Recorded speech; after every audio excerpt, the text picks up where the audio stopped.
আল্লাহ তাআলা বলেন, এই জমিনে যাদেরকে দুর্বল ভাবা হচ্ছিল আমি আল্লাহ তাদেরকে ইমাম বানিয়ে দিলাম। তোমরা ভেবেছিলে দুর্বল, আমার কাছে তারা ইমাম। কোরআনের আয়াত।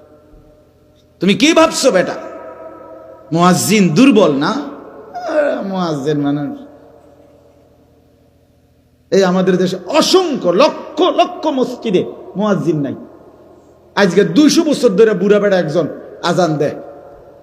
এটা আজানের সাধারণ একটা বিষয়, এটা যে কেউকে রাখতে হয়, সুন্দর করে নিয়োগ দিতে হয়, তাকে উপযুক্ত সম্মানই দিতে হয়, তাকে একটু মূল্যায়ন করতে হয়, তাকে একটু সুযোগ সুবিধা দিতে হয়, এটা কোনো মনেই করেন। এই আজ 75 বছর উনার বয়স, 83 বছর উনার বয়স, ওই বেড়ারে দিয়ে রাখছে আজান দিতে। ওই বেড়া এরকম করে, এটা নিয়ে আজান বলেন না কেন? আজানের মধ্যে কোনো শুদ্ধ অশুদ্ধতার কিছু নাই। আজান একটা হইলেই হইল। একামতের মধ্যে কোনো শুদ্ধ অশুদ্ধতার কিছু নাই, এটা একটা হইলেই হইল নাকি? তো তাইলে বলেন আপনি। এই জন্য আমার কথা সাফ, অনুপযুক্তকে রাখবেন কেন? উপযুক্তকে মূল্যায়ন করবেন না কেন? কথা বলেন না কেন? অনুপযুক্তকে রাখলেন কেন আর উপযুক্তকে মূল্যায়ন করলেন না কেন? ইনসাফ করেন। এই জন্য বাপ, আমার প্রথম কথা হলো এটা, আমি প্রতিদিন বলি, শুধু আমার একজনের ওয়াজের জন্য বলি নাই, সবার জন্য, সব সময়ের জন্য বলছি। আল্লাহর কথা, প্রত্যেকটা কথা মনোযোগ দিয়ে শুনতে হয়, কসম আল্লাহর, তাইলে ধীরে ধীরে জিন্দেগি বদলায়। যুবক ভাই তাহলে বদলায়। পিছনে বসে অসংখ্য যুবক মসজিদে, বারান্দায়, বাহিরে, দোতলা, তিনতলায় চিল্লা চিল্লি, হই হুল্লুর, ধাক্কা ধাক্কি, হুরা হুরি, হাত ফাও দৈরাও তারারে থামানো যায় না। আরে কি আশ্চর্য! আরে তুই মুসলমানের বাচ্চা না? তুই এরকম চিল্লাও কেন? সে জানে ইমাম সাহেব যেগুলো বলতেছে এগুলো কোনো আমার চাপ্টার না। হ্যাঁ, মূল কারণ এটা কোনো আমার বিষয় না, এটা আমার জন্য কিছু বলছে না, এটা বলছে ওনার চাকরির, উনি শূন্য উড়ে যাবে, এগুলো বলে দিচ্ছে। এই কারণে 12 বছর, 14 বছর, 16 বছরের ছেলেটা এই পরিমাণ চিৎকার চেঁচামেচি করে মসজিদে। কিন্তু এই যখন তার ঘরে টেলিভিশনে নর্তকীর নাচ দেখতে বসে, নাটক, সিনেমা কিংবা কার্টুন, তখন চুপ হইয়া, বিজা বিলাইয়ের মতো চুপ হইয়া বসে। কারণ সে জানে এখানে শিক্ষণীয় অনেক কিছু আছে। হ্যাঁ, নাটকের মধ্যে কি আছে? শিক্ষণীয় আছে। ইমাম সাহেবের কথায় কিচ্ছু নাই। এই মানসিকতা তার কে তৈরি করে দিল? হ্যাঁ, কে তৈরি করে দিল? মা তাকে শিখালো না কেন? বাবা তাকে শিখালো না কেন? আমি শুধু বুঝার জন্য বলছি। আজকে আমার 2 বছরের মেয়ে আছে, আমি আজকে তার ঠান্ডা লাগছে, ডাক্তারের কাছে নিয়ে গেছি। আমার বাচ্চা আলহামদুলিল্লাহ আল্লাহর দয়ায় যতবারই বের হয় এটা বলেই মুখ দিয়ে হিজাবটা মানে হিজাব লাগাই দিত। ডাক্তারের কাছে শুধু উনারে দেখানোর জন্য এই হিজাবটা খুলছি, ডাক্তার দেখছে পরপরে আবার যাবো বইটা, আবার এটা মাথায় দিয়ে দিছে, বাসায় ঢুকছে, আবার এটা খুলছে নিজে নিজে। এই ছোট, এ তো তার মা বাবার জিম্মাদারি, সন্তানকে দিন শেখানো, আখলাক শেখানো। আমার 14 বছরের ভাই কেন বুঝলো না আল্লাহর ঘর মসজিদ সবচাইতে গুরুত্বপূর্ণ? এটা কেন বুঝলো না? এখানে চুপ থাকতে হয়, এটা কেন বুঝলো না? টেলিভিশনের সামনে কথা বলতে নাই, এটা তো তার মাই তাকে শিখাইছে। আব্বু চুপ, এখন গুরুত্বপূর্ণ নাটক চলছে, তোমার আঙ্কেল এবং আন্টি নাচতেছে, দেখো একজন আর একজনকে জড়াইয়া ধরতেছে, তুমি শিখো আব্বু শিখো। এভাবেই তুমি ভবিষ্যতে নাচবা, পরের মাইয়ারে ভাগায় নিবা, শিখে নাও।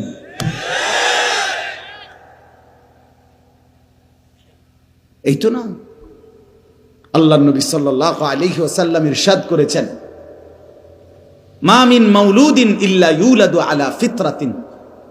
প্রত্যেকটা মানব সন্তান ইসলাম মানার যোগ্যতা নিয়ে রাসূলুল্লাহ সাল্লাল্লাহু আলাইহি ওয়াসাল্লাম বলেন, ফিতরাত, স্বভাবগতভাবে, সৃষ্টিগতভাবে ইসলাম মানার পূর্ণ যোগ্যতা নিয়ে ভূমিষ্ঠ হয়। ফাআবাওয়াহু ইউহাব্বিদানিহি ওয়া ইউনাসসিরানিহি ওয়া ইউমাজ্জিসানিহি, অতঃপর তার মা বাপ তাকে ইহুদি বানায়, খ্রিস্টান বানায়, অগ্নিপূজক বানায়। আপনাদের যাদের ঘরে গত 20 বছর ধরে রঙিন টেলিভিশন চলতেছে, নাচ গান নর্তকীর ছবি, জিনা ব্যভিচারের দৃশ্য প্রতিদিন আপনাদের বউ, আপনাদের ছেলে মেয়ে আপনার ঘরে বসে দেখতেছে। আপনি বিদ্যুৎ বিল দেন, আপনি ডিশের বিল দেন, আপনি এই 70, 80, 90 হাজার টাকার রঙিন টেলিভিশনটা আপনি অত্যাধুনিক কিনে আনছেন। অতঃপর আপনার বউ বাচ্চার জন্য আপনি মেনে নিছেন, স্বীকৃতি দিছেন যে তাদের জন্য এই নাচ গান, অসভ্যতা, অশ্লীলতা, বেহায়াপনা, নর্তকীর ছবি, হিন্দি সিরিয়াল, জিনা ব্যভিচারের দৃশ্য দেখা আপনার চোখের সামনে, আপনার জানা শোনা, আপনার ঘরে বসে দেখে আল্লাহর কসম মুসলমান, আমি বললাম আল্লাহর রাসূল সাল্লাল্লাহু আলাইহি ওয়াসাল্লাম বলছেন, যেই পুরুষ, যেই অভিভাবক তার স্ত্রী সন্তানের জন্য নাপাকি, অশ্লীলতা, বেহায়াপনা, অসভ্যতা, গুনাহ মেনে নেয়, স্বীকৃতি দেয়, তাকে বলে দাইয়ুস। দাইয়ুস, দাইয়ুস। রাসূলুল্লাহ বলেছে ওই ব্যক্তির জন্য, দাইয়ুসের জন্য জান্নাত হারাম, হারাম, হারাম। আপনি কেমনে জান্নাতে যান? নবী দেখবে। আপনার লজ্জা কোথায়? আপনার হায়া কোথায়? আপনার ঘরে আপনার উপস্থিতিতে বেঁচে থাকতে আপনার বউ বাচ্চা বছরের পর বছর রঙিন টেলিভিশনে নর্তকীর নাচ আর নাটক, সিনেমা, জিনা ব্যভিচার দেখে আপনি বইয়া বইয়া বন খান, বিড়ি খান, সাদোয়ানে গপ মারেন। হ্যাঁ, আপনি রঙিন কথা কন, আপনি রং বেরঙ্গের কথা বলেন। রাসূলুল্লাহ সাল্লাল্লাহু আলাইহি ওয়াসাল্লাম ইরশাদ করেছেন, সালাসাতুন হারামাল্লাহু আলাইহিমুল জান্নাহ, 3 শ্রেণীর মানুষের জন্য জান্নাত হারাম। কয় শ্রেণী? আবার বলেন, আবার বলেন, কি হারাম? জান্নাত। 1 নাম্বার, যুবক ভাই মনোযোগ দিয়ে শুনো, তাবারুক দিব, তাবারুকের লেগে চিন্তা করো না, এটার বুঝ হয়েছে, কত হয়েছে, এটা একটা বাইল করা হয়েছে, কেমনি কি তৈব। তাবারুক 2টা, আর এটার দিকেও দেওয়া হইতে পারে। কাজেই যারা বাহিরে মেহমান, আমি সবসময় মাহফিলে বলি, যেখানে কিছু দেয় খাবায়, যেই মাহফিল, ওই মাহফিলে 2 ধরনের শ্রোতা হয়। একটা হলো শ্রোতা যে ওয়াজ শোনে, আর এক হলো মেহমান যে শুধু বাহিরে ঘুরে কোন সময় মেন আওয়াজটা আইব। এই নির্লজ্জ, বেহায়া, একেবারে বেশরম বাতের থালার সামনে আইয়া যে বইয়ালা, একেবারে শরম কম, নিচু মানসিকতার বেটা। তুই রাতের যদি 3টাও বাজে, তারে যদি আমনে ফাও ধরে কত হুইটালা না দিব কইছে, নাজমুল ভাই নিজে কইছে দিব। বেটা জাফানতে বিরিয়ানি আনছে, বুঝলেন না কথা? খামখেয়ালি কথা, ঠিক না? দেশি বিরিয়ানি, আশ্চর্য কথা। এটা তো একটা হায়া লজ্জার ব্যাপার না, যে আমি কেমনে, কোন লজ্জায় মুনাজাতের টাইমে যাম? কথা বলেন না কেন? এই জন্য দোস্ত, যারা বাহিরে এখনো আছো, মাইকের আওয়াজ শুনছে, ইজ্জত লইয়া টান, এটা প্রেস্টিজের ব্যাপার হইয়া দাঁড়াইছে এখন। কাজেই দয়া করে মেহমান না হইয়া শ্রোতা হও। মেহমান তো শুধু যে খায়, তা আমরা মেহমান না, শুধু শ্রোতাও হই, মেহমানও হই। রিজিক মিললেই হবে, না হলে না হবে, খালাস। আল্লাহ আমাদেরকে তৌফিক দান করে। নবীজি সাল্লাল্লাহু আলাইহি সাল্লাম বলেন, 1 নাম্বার হলো মুদমিনু খামরিন, মদখোর, নেশাখোর, গাঞ্জাখোর, পুট্টাখোর, বাবাখোর, ডাইলখোর। এই হারামি, তোর জন্য জান্নাত হারাম, হারাম। রাসূলুল্লাহ বলেছেন 1 নাম্বার নেশা, গাঁজা, ইয়াবা, মদ, এই অসভ্য অভ্যাসটার, তার জন্য জান্নাত হারাম। কোরআনুল কারীমের মধ্যে স্পষ্ট আছে, সূরা মায়েদার মধ্যে আল্লাহ তাআলা ইরশাদ করেছেন, ইয়া আইয়ুহাল্লাযীনা আমানু, হে ঈমানদারগণ, ইন্নামাল খামরু, নিশ্চয় মদ, ওয়াল মাইসির, জুয়া, ওয়াল আনসাব, মূর্তি পূজার বেদী, যেখানে মূর্তি পূজা করা হয়, ওয়াল আজলাম, ভাগ্য নির্ধারক তীর, রিজসুম মিন আমালিশ শাইতান, এগুলো একেবারে শয়তানের নিকৃষ্ট কাজ। ফাজতানিবুহু, আল্লাহ বলে এগুলো বান্দা ছেড়ে দাও। ইমানদার মুমিন, তুমি মুসলমানের বাচ্চা, এই যুবক ভাই, তোমার শরীরে পবিত্র মায়ের 2 বছর এক ইমানদার মা তোমারে দুধ খাওয়াইছে। তুমি সিনেমার নর্তকীর হাতে বড় হও নাই, তুমি ইমানদার মায়ের হাতে বড় হয়েছে। ফুটবল ক্রিকেটের খেলোয়াড় তোমার আব্বা না, এক ইমানদার মুসলমান তোমার বাপ। আল্লাহ কোরআনে বলছে ফাজতানিবুহু, তোমরা একদম ত্যাগ করো, ছেড়ে দাও মদ জুয়া, লাআল্লাকুম তুফলিহুন, এতেই তোমরা সফল হবে, জান্নাতি হবে, কৃতকার্য হবে, কামিয়াব হবে। এজন্য মদখোর ব্যর্থ, মদখোর কি হয় না, সফল হয় না, নেশাখোর সফল হবে না।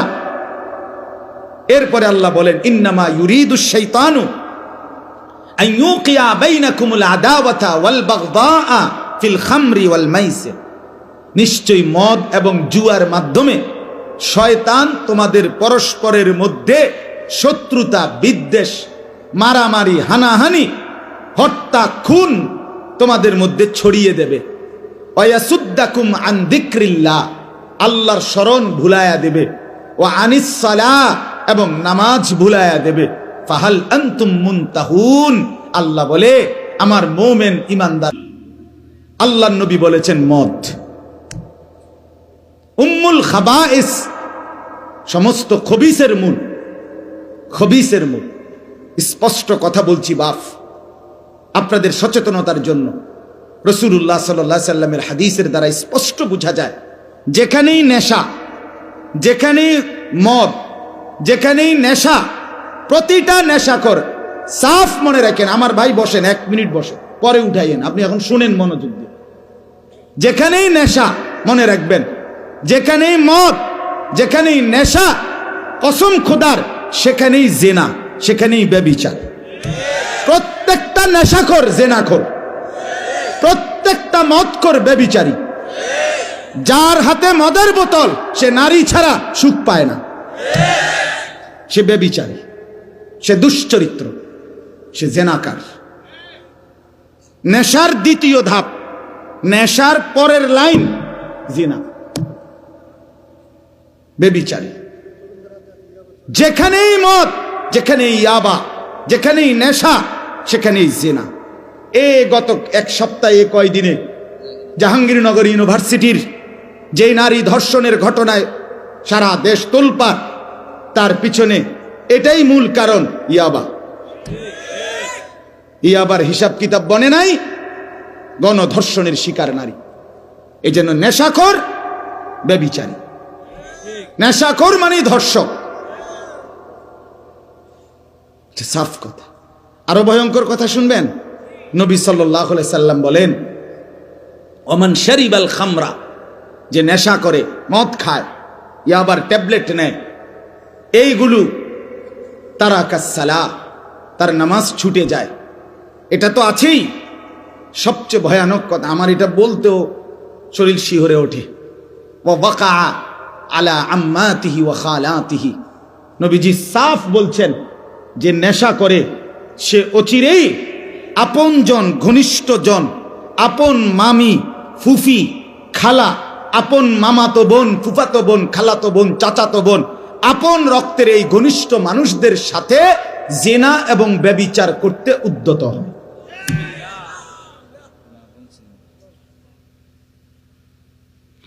আস্তাগফিরুল্লাহ। ওয়া ওয়াকা, এটা সরাসরি রাসূলুল্লাহ বলছেন সাল্লাল্লাহু আলাইহি ওয়াসাল্লাম। এজন্য বন্ধু আমার, নেশার আড্ডায় না যাই, এটা তোমারে পচাইয়া গন্ধ ছুড়াইলেন, জিন্দেগি এলোমেলো করে দিবে, জীবনটা তছনছ করে দিবে। শেষ পর্যন্ত হতাশা, জিনা, ব্যভিচার, মদ, জুয়া খেললা শেষ করে শেষ পর্যন্ত হারবাল বড়ি খাইলেও আর লাভ হইত, সব শেষ করে দিবে। এই জন্য 1 নাম্বার, তার জন্য জান্নাত হারাম, নেশাখোরের জন্য। 2 নাম্বার, আকুল ওয়ালিদাইন, পিতা মাতার অবাধ্য সন্তান, যে মাকে কষ্ট দেয়, যে বাবাকে কষ্ট দেয়, যে পিতা মাতার সাথে উত্তম আচরণ করে না, পিতা মাতার সাথে সদ্ব্যবহার করে না, তার জন্য জান্নাত হারাম। আমাদের বাংলাদেশের একজন বুজুর্গ আছেন, যিনি একজন নিভৃতচারী মানুষ, আড়ালে থাকেন, যিনি কোনোদিন মাঠে ময়দানে মঞ্চে স্টেজে কখনোই ওঠেন না, যিনি কখনোই কোনোদিন একটা ছবি তুলতেও দেন না, ভীষণ প্রচার বিমুখ নীরব এক সাধক আলেম বাংলাদেশের আল্লামা আবু তাহের মিসবাহ আদিব সাহেব হুজুর বলে ওনাকে। ছোটবেলায়, আজ থেকে 30 বছর আগেও আমরা ছোট্টবেলায় মাদ্রাসায় পড়ার জীবনে যার আরবি কিতাব এসো আরবি শিখি পড়ে আরবি শিখার হাতে ঘড়ি, সেই মহান মানুষটা আল্লামা আবু তাহের মিসবাহ। মজার বিষয় হলো আমাদের কুমিল্লার সন্তান, চান্দিনার, আলহামদুলিল্লাহ। বাংলাদেশে তাকে যদ্দূর চিনে, গোটা আরব তাকে, আরবের সমস্ত উলামায়ে কেরাম তাকে তার চাইতে 100 গুণ বেশি চিনে। সেই সোনার মানুষ আল্লামা আবু তাহের মিসবাহ তার এক লেখনীতে বলছিলেন, একটা সুন্দর শিরোনাম দিছিলেন, মাকে রাজি করো, দুনিয়া আখেরাতের কোথাও আটকাবে না। মায়ের মুখে হাসি ফুটায় দাও, মায়ের মুখের এক হাসি তোমার দুনিয়া আখেরাত পার করে দিবে। মাকে রাজি করো, দুনিয়া আখেরাতের কোথাও আটকাবে না। এই আকুল ওয়ালিদাইন, পিতা মাতার অবাধ্য সন্তান জান্নাতে যাবে না। 3 নম্বরে, যেটার জন্য মূলত আমি কথা বাড়ায় ফেললাম, যেই উদ্দেশ্যে আমি বলছিলাম, ওয়াদাইয়ুস। 3 নম্বর হলো দাইয়ুস আল্লাযী ইউকিররু আহলাহু আল খুবুসা। এই যে সরাসরি হাদিস, নবীজি বলছেন, এবং দাইয়ুসের জন্য জান্নাত হারাম।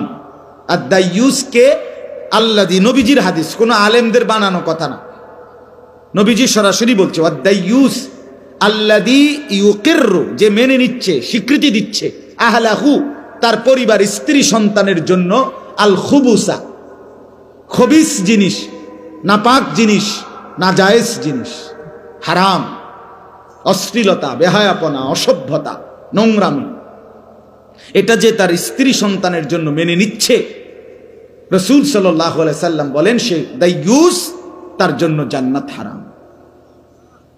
এই জন্য চাচা হিসাব করে যাইয়েন, কবর হিসাব করে যাই।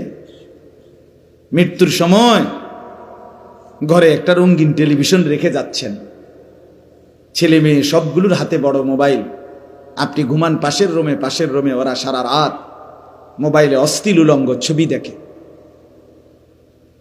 জিনা ব্যভিচারের দৃশ্য দেখে। খোদার 365 দিন, একটা বছর পার হয়ে যায়, 16 বছর 18 বছরের ছেলেটা মেয়েটা কোনোদিন খোদার 365 দিনে, 1 বছরে কোনো দিন ফজরের নামাজ পড়ে না, মুসলমানের ঘরে ঘুমায়া, মা বাপ জীবিত মুসলমান, অথচ সেই ঘরের ছেলেটা মেয়েটা আজকে একটা বছর কোনো দিন ফজরের নামাজ ওয়াক্ত হয় কখন, সময় হয় কখন, ফজরের জামাত কয়টায় সেটাও জানে না। 1 বছরে খোদার একটা দিন কোনোদিন ফজরের নামাজ পড়ে না। আহা মুসলমান, এত বড় অসভ্য, এত বড় জানোয়ার, এত বড় নির্লজ্জ, বেহায়া মুসলমানের ঘরে কেমনে ঘুমায়? ওই বাপ কি করে, ওই মা কেমনে ঘুমায়? সে ঘর মুসলমানের ঘর কেমনে হইল বলে? ওই বাবার চোখে ঘুম আসে কেমনে? ওই মা চোখে ঘুম আসে কেমনে? হায়, আমার সন্তানের পরিণতি কি হবে? আমার মেয়েটার পরিণতি কি হবে? আমার 16 বছরের 18 বছরের মেয়েটা আপনার প্রতিদিন রঙ্গরসে টাইট কাপড় পরে, সাইজা গুইজা, হরেক রকমের বাহারি প্রসাদনী সাজসজ্জা করে আপনার মেয়েটা রাস্তায় বের হয়। আপনি বুঝেন না, আপনি সিরা খান, আপনি কিছুই বুঝেন না, সে কই যায়, কি করে। তার এই যৌবন কে দেখবে? আপনি বুঝেন না কিছু? রাস্তার দুই পাশে কিছু লম্পট খারাইয়া মুত্তা ফানি লয় না, এরম অসভ্য কিছু বখাটে দুশ্চরিত্র যুবক রাক্ষসের দৃষ্টিতে, উপভোগের নজরে, উপভোগের তামাশায় আপনার মেয়েকে, স্ত্রীকে দেখছে। এই অসভ্যতার জন্য এই বেটি রাস্তায় বের হচ্ছে। আপনার হায়া কোথায়? লজ্জা কোথায়? শরম কোথায়? আত্মমর্যাদা সম্পন্ন পুরুষ, খোদার কসম, রাসূলুল্লাহর হাদিস এটা, যার ভিতরে গায়রত আছে, গায়রত এটা আরবি শব্দ, আত্মমর্যাদা, আত্মসম্মান, প্রেস্টিজ কনসার্নড, আত্মসম্মান যার আছে, আত্মমর্যাদা যার আছে, খোদার কসম রাসূলুল্লাহর হাদিস, সেই ব্যক্তি স্ত্রী মেয়ের, নিজের স্ত্রী কন্যা বোনের বেপরদেগি মেনে নিতে পারে না। দৈন্তান্নায়কান না। এজন্য যেই পুরুষ, যেই স্বামী তার স্ত্রী কন্যার, মেয়ের, বোনের বেপর্দা জিন্দিগি মেনে নিচ্ছে, সে বেগায়রত, আত্মমর্যাদাহীন। এটা একটা ফেলাস্টিক। ফেলাস্টিক এটা, বেডিও ফেলাস্টিক, বেড়াও ফেলাস্টিক। হ্যাঁ, ও হুজুরে কইছে প্যারালাইজড। এটা অপদার্থ, অকর্মণ্য। হযরত সাদ ইবনে মুআজ রাদিয়াল্লাহু তাআলা আনহু একদিন নবীজিকে বলছে, ইয়া রাসূলুল্লাহ, আমি যদি কোনোদিন আমার স্ত্রীকে দেখি পর পুরুষের সাথে 1 মিনিটের জন্য কথা বলছে, আমি আমার তরবারি খাপ থেকে বের করে এক কোপে গর্দান ফেলে দেব। সাহাবীরা, হাদিসে আছে, সাহাবীরা চিৎকার করে উঠছে আল্লাহু আকবার কইয়া খুশিতে। আরে কইলো কি রে বেটা? নবীজি তখন, হাদিস আছে, নবীজি সাল্লাল্লাহু আলাইহি সাল্লাম বললেন, আতাজাবুনা মিন গায়রাতি সাদ, আরে তোমরা আমার সাদের গায়রত, আত্মমর্যাদা দেখে অবাক হলা? অবাক হলা? তখন নবীজি বলছে, ওয়াল্লাহি আনা আগিয়ারু মিনহু, আমি মুহাম্মদ আমার সাদের চাইতে আরো বেশি গায়রতওয়ালা, আত্মসম্মানওয়ালা। এরপরে বলছে, ওয়াল্লাহু আগিয়ারু মিন্নি, আর আমার আল্লাহ এর চাইতে বেশি, আমার চাইতে বেশি আত্মসম্মানওয়ালা আমার আল্লাহ। এজন্য শুনেন, এজন্য আল্লাহ তাআলা কোরআনে বলছে, বন্ধু, পৃথিবীর বহু শাস্তি অপরাধের আমি পৃথিবীর বিচারক, আদালত আপনার হাতে ছেড়ে দিলাম, কিন্তু জেনা ব্যভিচার আমার বান্দি, ওরে আমি বানাইছি মেয়েটাকে, এই নারী আমার সৃষ্টি, এই কন্যা আমার, এই মেয়ে আমি বানাইছি, আমার হাতের সৃষ্টি, এটা আমার সৃষ্টি, আমার বান্দি। তার সাথে যখন কেউ জিনা ব্যভিচার করে, এই পুরুষ নারীর শাস্তি, বিচার আমার গায়রতে লাগে।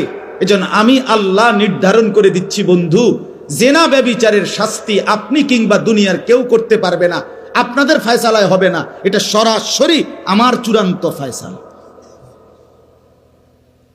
বিবাহিত পুরুষ নারী জিনা করলে পাথর মেরে মেরে ফেলেন, অবিবাহিত ছেলে মেয়ে জিনা করলে, ব্যভিচার করলে চামড়ায় 100 বেত্রাঘাত করেন, এবং এইভাবে বেত্রাঘাত করবেন যেন এই বেত্রাঘাত করতে গিয়ে কারো মনে দয়া মায়া না আসে।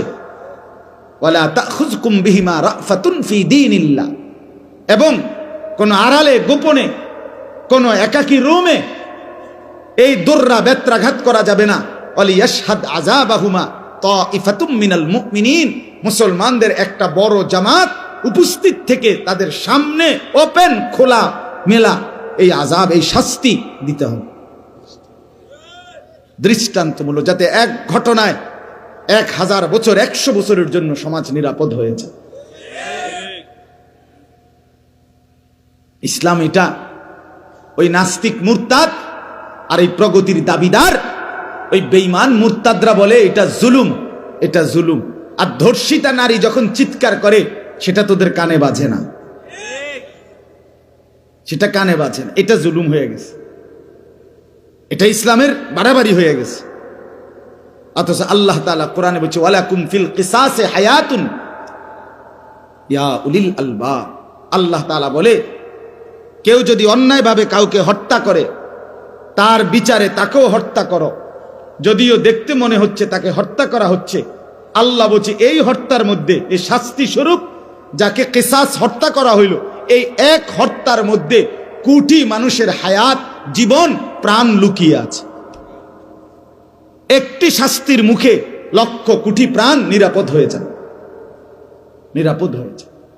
অতএব আমার বন্ধু, আমার বাপ, আমি আপনাদের কাছে এই লম্বা কথার দ্বারা এটা প্রথম বুঝাইতে চাইছি, আমাদের বদলানো দরকার, আমাদের পরিবর্তন দরকার। আমাদের মুরব্বী যারা, আপনাদেরও ফিকির দরকার। আপনারা কি করছেন? শেষ পর্যন্ত আপনারা কি হিসাব মিলাইয়া কবরে যাচ্ছেন? আল্লাহ দোহাই আপনারা হিসাব মিলান। যুবক ভাই, তোমরাও বলি, সবার কাছে, আমার আয়াতের কাছে আমি অল্প সময় লাগবে। আমি 3টা আয়াত পড়ছি পবিত্র কোরআনুল কারীমের 18 নম্বর পারা, 23 নম্বর সূরা। এই সূরার 99, 100, 101 3টা আয়াত আমি পড়ছি। খুব লম্বা তাফসীর, গভীর ব্যাখ্যা আমার উদ্দেশ্য না, সেই যোগ্যতাও নাই, উদ্দেশ্যও নাই। কারণ হলো শুধু আপনাদের কাছে এই 3টি আয়াতের আলোকে একটি গুরুত্বপূর্ণ সচেতনতা, একটি ফিকির, আপনাদের ভিতরে একটি পরিবর্তনের মানসিকতা আমি আপনি সবাই মিলে জাগাইতে চাই, এটাই উদ্দেশ্য। এই জন্য এই 3টা আয়াত পড়ছি। এই 3 আয়াতের তর্জমা বলতে বেশিক্ষণ লাগবে না, শুধু প্রাসঙ্গিক কথাটা হলো, মূল বক্তব্য হলো এই যে কথাটা আমি মাঝখান দিয়ে একটু আগে বললাম। আর একটু সময় মনোযোগ দিয়ে শুনেন, আমিও গড়ির দিকে তাকাচ্ছি। যে কথাটা মাঝখান দিয়ে আমি বলছি যে আমাদের হায়াত, 1 নম্বর কথা হলো ওয়ান ওয়ে, আমরা শুধু সামনের দিকেই যাচ্ছি, আমরা আর পিছনে ফিরতে পারবো না। আমার যুবক ভাই, আমার আরেকটা অনুরোধ আমি বলতে ভুলে গেছি আরো আগে, ওই যে হাতে ধরা যাদের মোবাইল, এই অল্প কদ্দুর সময় মোবাইলটা নামায় এলাম, ভালো হইল, আমার দিকে চাইয়া শোনো দোস্ত, আমার বন্ধু, আমার ভালো হবে। মোবাইলটা যাদের হাতে হাতে ধরা, নামায় এলো, পকেটে নিয়ে নাও, এমনি শোনো ভাই, ভালো হবে দোস্ত। আমি অনেক কষ্ট করে আসছি। আমার এই চাচা, এই নাজমুল ভাইয়ের আব্বা 2-3 বার আমার মাদ্রাসায় গেছে, উনি কথা বলছে। আমার এই ডেটটা, এটা ব্যক্তিগত ডেট। মূলত আমি সোমবার দিন মাদ্রাসায় থাকি, ওই দিন মাহফিলে যাই না। এটা আমার একটা ব্যক্তিগত ডেট। মূলত আমার মাদ্রাসার অনেকগুলো কাজ থাকে আমার ব্যক্তিগত। এই ডেটটা আমি আমার কোনোভাবে কোনো খালি ছিল না, ডাইন বাম করার সুযোগই পাচ্ছিলাম না আমি। কিন্তু উনার চেহারার দিকে তাকাই আমার মায়া লাগছে যে এতটা মুরব্বী বয়স্ক মানুষ চাচা আসছে, সরাসরি সেই ময়নামতি সাবের বাজার মাদ্রাসায় গেছে। আমার তারেক ভাই, আবু তাহের ভাই আমার সাথে আসছেন। তো আমি আমার ব্যক্তিগত ডেটটা দিছি এখানে মূলত। এই জন্য আমি বলতে চাচ্ছি, মূলত সবাই আমরা মনোযোগ দিয়ে শুনি। এই মোবাইল যতটাই, এই মোবাইলে হাতে ধরে উঠাইলে এটা সমস্যা হলো একটাই, এই মোবাইল ধরে রাখলে হাতে হাতে, স্ট্যান্ডওয়ালারা তো বসে গেছে, হেরার ওটা একবার ঠিক করে দিছে, কিন্তু হাতে ধরে থাকলে যতক্ষণ হাতে থাকে এটা, এই জের হাতে তার জেহানের মধ্যে কাজ করে এটা, যে এটার মধ্যে ঠিক মতো ওঠেনি, তার ফিকিরটাই এটার ভিতরে। তো মনে করেন এটার সুন্দর উঠছে, সাউন্ডও ভালো হয়েছে, ছবিটাও ভালো উঠছে, ওয়াজটাও সুন্দর উঠছে। তো এরকম 50,000 ওয়াজ মোবাইলে সুন্দর করে উঠার পরে হাসরের ময়দানে ফেরেশতার হাতে এই মোবাইলটা জমা দিলেই তো জান্নাত, ঠিক না?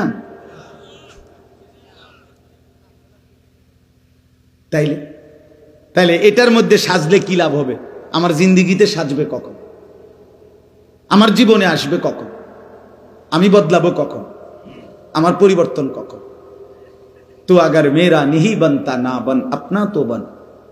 প্রতিদিন আমি লাস্টে কথাটা বলি। ভারতের বিশ্ববিখ্যাত বুজুর্গ, সারা পৃথিবী কাঁপানো আলেম দ্বীন ছিলেন, আওলাদে রসুল সৈয়দ আবুল হাসান আলী আন-নদভী রাহমাতুল্লাহ আলাই। তিনি এই কথাটা বলতেন যে, হে যুবক, তুমি যদি আর কিছু এই দেশ, জাতি, সমাজ, পরিবার, এই পৃথিবীর কোনো উপকার করতে নাও পারো, ঠিক আছে, কইরো না। কারো কোনো উপকার করলা না, ঠিক আছে না, কিন্তু আপনা তো বন, নিজের ভালোটা তো করো। নিজেরে কেন নষ্ট করে দিচ্ছ? এদুরু বুঝবা না? এই দিবা নিশি 2 আঙ্গুলে এই মোবাইলের অশ্লীল ছবি, নাচ, গান, জিনা ব্যভিচারের দৃশ্য, আমার বাপ শেষ পর্যন্ত তোমাকে কোথায় নিয়ে যাবে? বন্ধু আমার, তুমি প্রতি কদম কোথায় যাচ্ছ? ধরে নিলাম কেউ বলল না, কেউ সাহস